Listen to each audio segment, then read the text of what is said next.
अब आपको जरा सा होश आया कि हमने तो बड़ा समय अपना खराब कर दिया और हमने तो ये सोचा नहीं था कि यही नामदान। तो नामदान जो है वो सब चीजों से उसकी कोई कीमत नहीं। तो अमोलक चीज आप लीजिए और जो पुराने हैं उसको नया कर दो, क्योंकि बहुत से लोग भूलते रहते हैं, कभी नाम भूल जाते हैं, कभी ऊपर का नीचे, नीचे का ऊपर, कभी रूप भूल जाते हैं, कभी स्थान भूल जाते हैं। तो जो पुराने हैं वो नया कर दें और जो नए हैं वो तो ये ले लें। फिर उसके बाद में आप लोग बड़ी संभाल के साथ इसको अच्छी तरह से समझ बूझ करके और इसको रख लो। ये जितना आप छुपा करके रखोगे और जितना आप इसको छुपा करके करोगे उतनी जल्दी ये मनुष्य सिर में प्रकट होगा, इसका उद्धार होगा। और आप किसी से कहोगे, चिल्लाओगे कि मैं ये देखता हूँ, ये सुनता हूँ, तो आपके अंदर से सब निकल जाएगा और कुछ नहीं रहेगा। फिर आप चाहे जितना भी भजन और ध्यान करो, कुछ करने वाला नहीं। तो अमोलक वस्तु को छुपा के किसी से कहना नहीं, क्योंकि अगर हीरे जवाहरात उसके लोग ही रखे हुए हैं तो रात को चोरी कर देगा। उसको नहीं आप बताते हो। तो ये अमोलक चीज जो आत्माओं का धन है वो बताना नहीं, उसको छुपा करके रखना। और जो जो चीज आपको मिलती जाए उसको संभाल के रखो, क्योंकि ये तो भजन में और ध्यान में मिलेगा और संभाल के नहीं रखोगे। कभी किसी से कुछ कह दिया, कभी किसी से कुछ कह दिया, तो उससे कोई नाम बढ़ाई आपको नहीं मिलेगी, उससे आप और गिर जाओगे नीचे को। और जो आपने कुछ किया था वो भी चला गया, आप फिर मिलने वाला नहीं है, फिर आपको रोना पड़ेगा। तो आप नाम ना ले लो। जो भगवान का नाम बोलूंगा सब लोग एक साथ एक आवाज में बोलना, आगे पीछे नहीं। पहले मैं बोलूंगा, उसके बाद में आप। जब मैं चुप हो जाऊंगा तो आप भी चुप हो जाना, लेकिन सब लोग एक आवाज में बोलना और तुम्हारे मुंह से आवाज निकलनी चाहिए, ताकि मैं ये समझूं कि आप शुद्ध नाम का उच्चारण कर रहे हो। तो जो नाम बोलता जाऊं बोलते जाना, जब मैं चुप हो जाऊंगा तो आप चुप हो जाना। और बात में और उद्धार करके लाया गया, एक स्थान से दूसरा, दूसरे से तीसरा, तीसरे से चौथा, चौथे से पांचवा, सबसे नीचे वाली आवाज इकट्ठा होकर जब इसको पकड़ के, जब जीवात्मा पहले दोनों आंखों के बीचों बीच जीवात्मा को बैठा दिया, ये यहां पर बैठी हुई है। जब कोई भी पाप उनका कोई नियम, कोई विधान शास्त्रों में नहीं बना था, तो ये जीवात्मा बैठी थी। उसके कान खुले थे, उसकी आंख खुली थी, उसकी नाक का खुली, और ये सब सुनती थी, सब देखती थी। एक पलक के मारते में चढ़ती चली गई और एक पलक में उतर आई। ऐसे ही देखती जाती थी, वो फिर देखती चली जाती।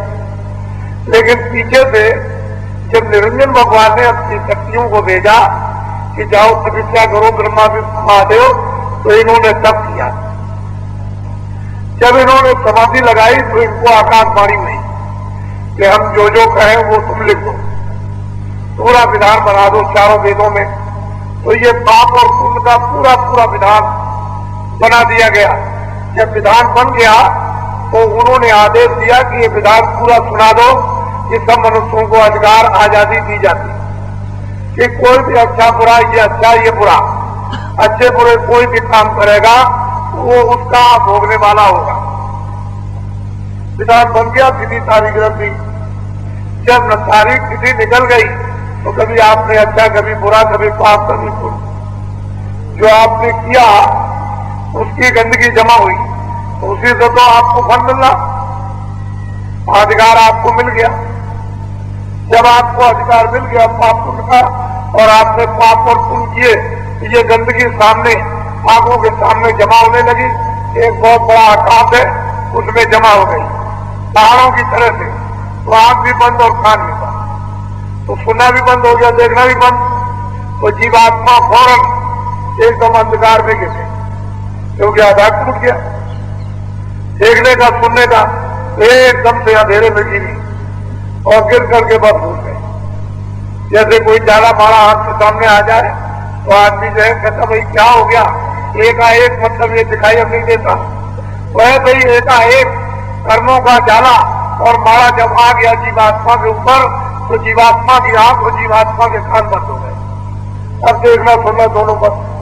अब आपको क्या करना, उसको समझने की जरूरत है।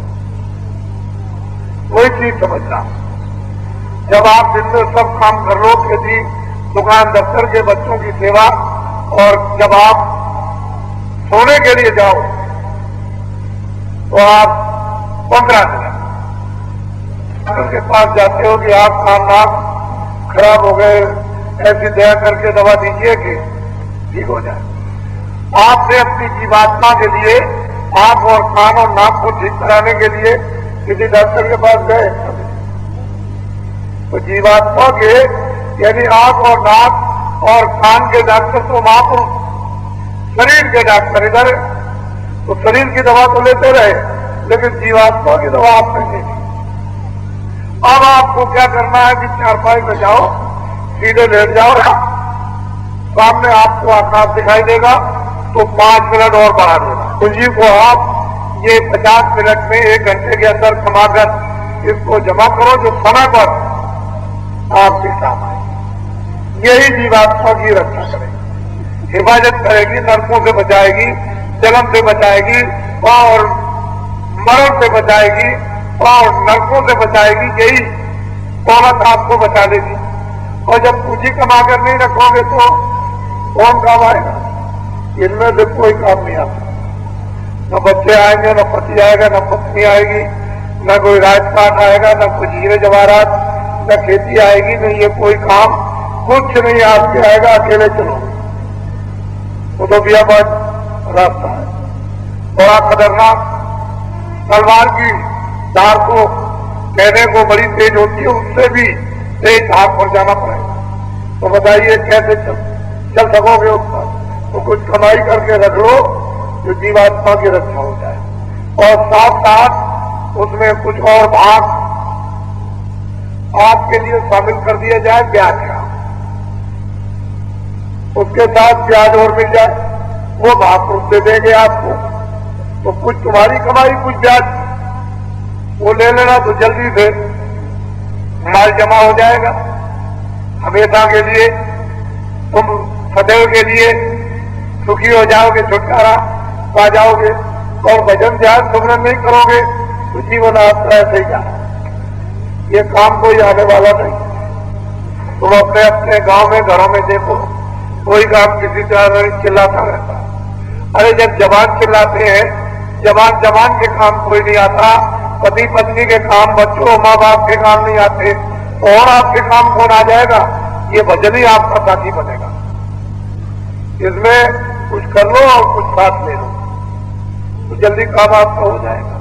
तो ये जो आप दांत पहने हुए हैं, ये पुराने नामदानी है, इनसे ये कहना कि हमको नामदान मिल गया। बाबा जी ने हमको बैठाल करके नहीं बताया। अब यह है कि हमको 5 नाम बता दीजिए, 5 रूप बता दीजिए और 5 स्थान बता दीजिए, और हर एक ये आवाजें आप हमको लिखा दीजिए। तो जल्दी से जल्दी आप 24 घंटे के अंदर इसको याद कर दो। फिर इनसे कहो कि हमको जरा बैठाल के भजन कराओ तो भजन बताएंगे, फिर बैठाल के ध्यान बताओ तो ध्यान बताएंगे, और सुमरन आपको बता देंगे। ये तीनों चीजें अच्छी तरह से आप यहाँ अपनी पक्की भजन में, ध्यान में बैठे और सुमरन के लिए पूरा पक्का कर लीजिए। और 5 रूप, 5 स्थान और हर एक स्थान हो जाएगा, उसे तो कोई फायदा मिलने वाला नहीं।